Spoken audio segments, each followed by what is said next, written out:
va aller pas à pas. Hein. OK? Ainsi parle le Seigneur l'Éternel. Uh-huh. Aucun étranger, incirconcis de cœur et incirconcis de chair, n'entrera dans mon sanctuaire. Aucun des étrangers qui seront au milieu de mes enfants, des enfants d'Israël. Malheureusement, vous voyez, je connais l'histoire d'un pasteur qui a mis dans le conseil de l'église quelqu'un qui n'était pas né de nouveau. La personne avait l'argent, des moyens et puis des stratégies. Mais il savait pertinemment que ce monsieur était mystique. Mais le monsieur a envoûté toute l'église. Dieu dit, aucun incirconcis. Mais nous profanons le ministère en le mettant au service des personnes qui ne sont pas nées de nouveau. Alors quand c'est comme ça, Dieu dit, ceux qui ont fait ça, vas-y.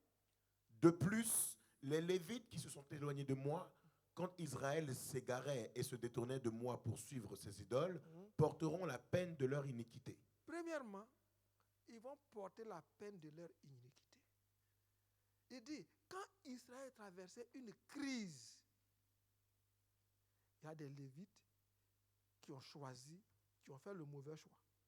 Ceux-là, je ne vais pas laisser. Il faut relire ça.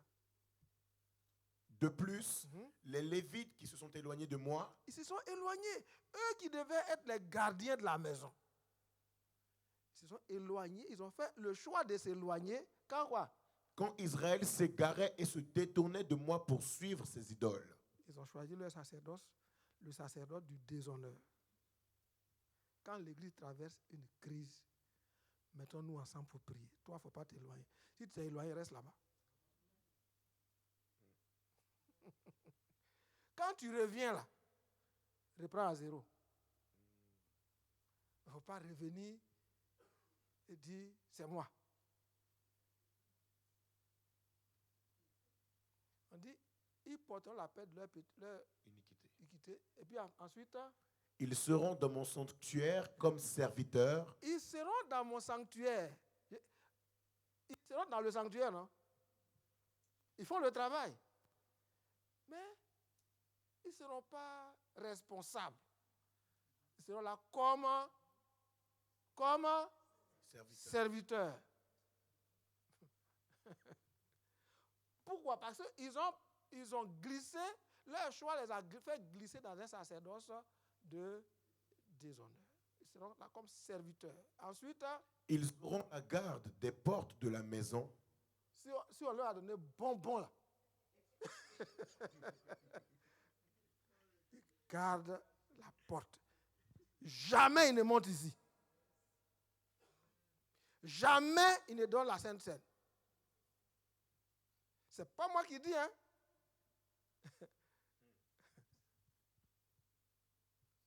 Il fait quoi encore? Et feront le service de la maison. Ils vont balayer, nettoyer les toilettes, tout ça. C'est important. Mais on a dit, il y a des vases d'honneur et il y a des vases d'un usage vil. Chaque vase a son rôle. Mais si tu choisis d'être vil, on ne te met pas à la chair ici. C'est écrit. Quand l'Église traverse une crise, ceux qui se joignent à la rébellion pour causer plus de mal à l'Église, quand les choses se calment, voilà leur responsabilité. Quoi encore? Ils égorgeront pour le peuple les victimes destinées aux holocaustes. Ils restent dans le parvis extérieur. Comme ils aiment le péché, ils vont régler le problème des péchés là-bas. Ensuite, ils se tiendront devant lui pour être à ton service. Parce qu'ils l'ont servi devant ses idoles et qu'ils ont fait tomber dans le péché la maison d'Israël. Je lève ma main sur eux, dit le Seigneur l'Éternel, pour qu'ils portent la peine de leur iniquité.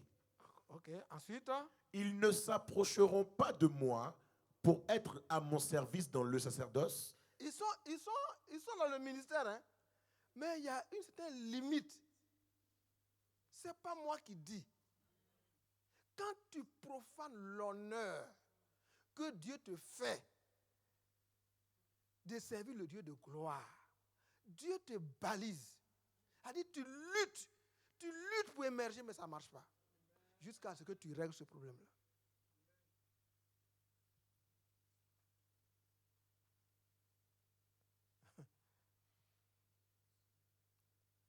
L'honneur de servir le Dieu de gloire. Ils ne s'approcheront pas de Dieu pour être à son service dans le sacerdoce. On continue? Ils ne s'approcheront pas de mes sanctuaires, de mes lieux très saints. Bon, on voit les limites, non? Ils peuvent venir, ils peuvent enlever les toiles d'araignée.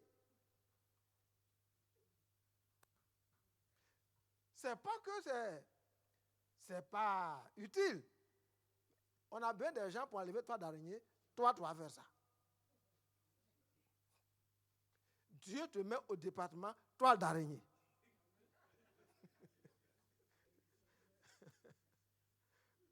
Et c'est Dieu qui dit, il ne veut pas que tu t'approches trop de lui. Parce que même si tu viens très proche de lui, les qualifications, l'Esprit Saint, la mesure de grâce qu'il va te donner pour faire le travail de proximité, là, il ne va pas te donner ça. Ça sera comme ta sanction. Ce n'est pas l'Église qui te sanctionne, c'est Dieu qui te rappelle que tu as profané l'honneur qui t'avait fait d'être au service du Dieu de gloire. Encore? Ils porteront la peine de leur ignominie et des abominations qu'ils ont commises. On continue. Je leur donnerai la garde de la maison et ils en feront tout le service et tout ce qui doit s'y faire. Et les autres? Versets 15 et suivant. Mais les sacrificateurs, les Lévites, fils de Tsadok. Fils de qui? Tsadok. Celui qui est resté fidèle à David jusqu'au bout. Au choix de Dieu jusqu'au bout. Lui et ses fils. Qu'est-ce qui va se passer pour eux? Qui ont fait le service de mon sanctuaire quand les enfants d'Israël s'égaraient loin de moi.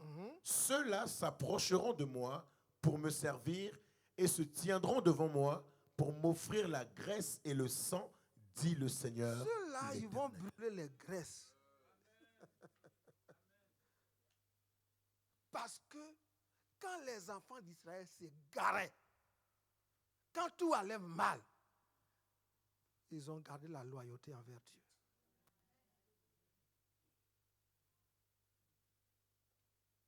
L'honneur de servir le Dieu de gloire. Qu'est-ce qu'ils feront encore? Ils entreront dans mon sanctuaire, ils s'approcheront de ma table pour me servir, ils seront à mon service.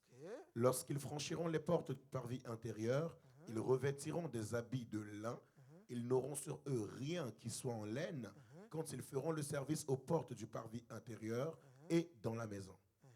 Ils auront des tiares de lin sur la tête et des caleçons de lin sur leurs reins. Ils ne se cendront point de manière à exciter la sueur. Oui, parce que tout va aller bien. Les autres vont lutter, travailler, transpirer. Lorsqu'ils sortiront pour aller dans le parvis extérieur. Bon. Le reste, on va lire ça. C'est ce que la page peut supporter. Voilà les deux sacerdoces. Les deux sacerdoces sont dépeints dans Ézéchiel 34, dans un temple qui n'est pas construit physiquement, mais qui est l'Église. Quand Dieu te fait l'honneur de le servir, chaque jour est un jour de choix. Le choix que tu feras.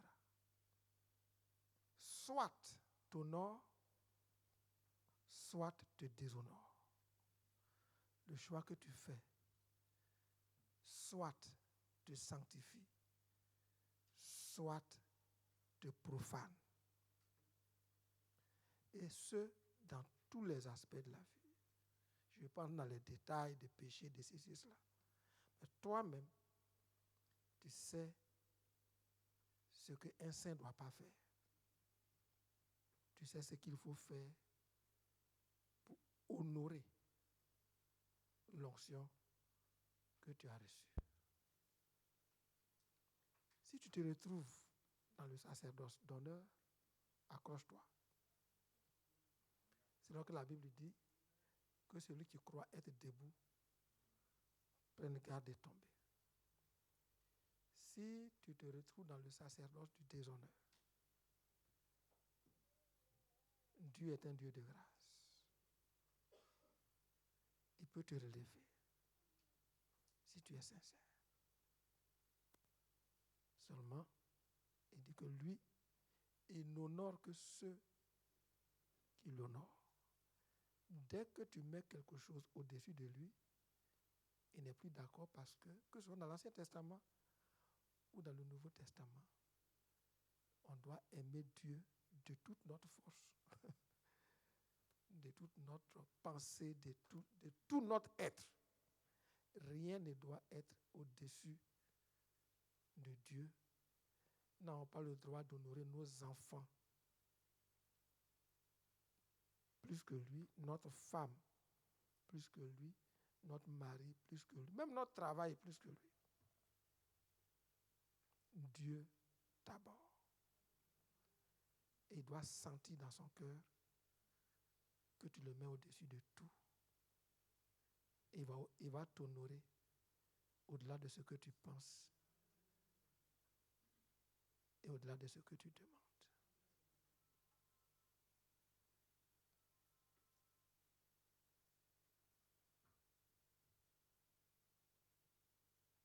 Prions le Seigneur.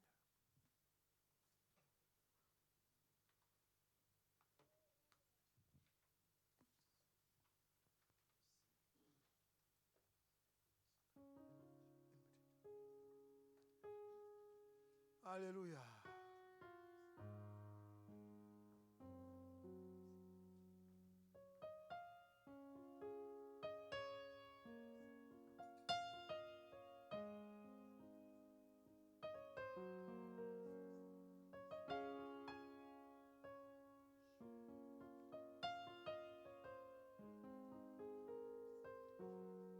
Plaide ta cause devant Dieu.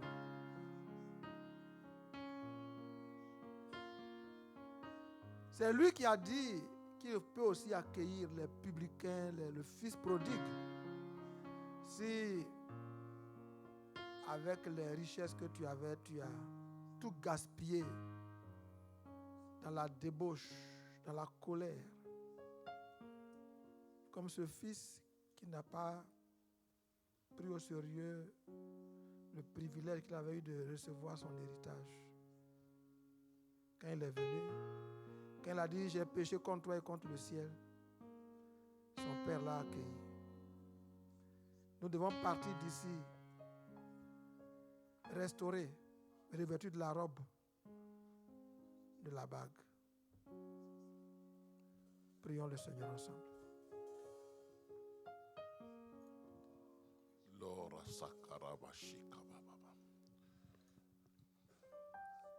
Pendant que nous nous tenons dans sa présence, continuons de nous examiner nous-mêmes. Continuons de nous éprouver nous-mêmes. Continuons d'entrer au-dedans de nous-mêmes. Continuons de dire au Seigneur que là, j'ai mal agi. Et que désormais, tu prends la prééminence en toutes choses. Tu reçois l'honneur, la considération en toutes choses. Tu prends la primauté, la priorité en toutes choses. Adorable Père, nous voulons te bénir parce que s'il t'a plu de nous révéler toutes ces choses, c'est parce que tu veux continuer de compter sur nous. C'est parce que tu veux continuer de nous manifester toute ta miséricorde et ta compassion. C'est parce que tu as une espérance vivante au sujet de chaque ministère. Et tu comptes sur chacun de nous afin que nos progrès soient évidents en toi. Merci d'accueillir l'expression de notre cœur qui monte vers toi. Et merci de nous soutenir. Nous comptons que sur ta grâce, nous comptons que sur ta main toute puissante qui nous relève et qui nous permet de continuer. Seigneur, merci. C'est par pur amour que toutes ces choses nous sont révélées ce matin. C'est par pure fidélité de toi-même qui nous a choisis par son gré de nous relever. Merci.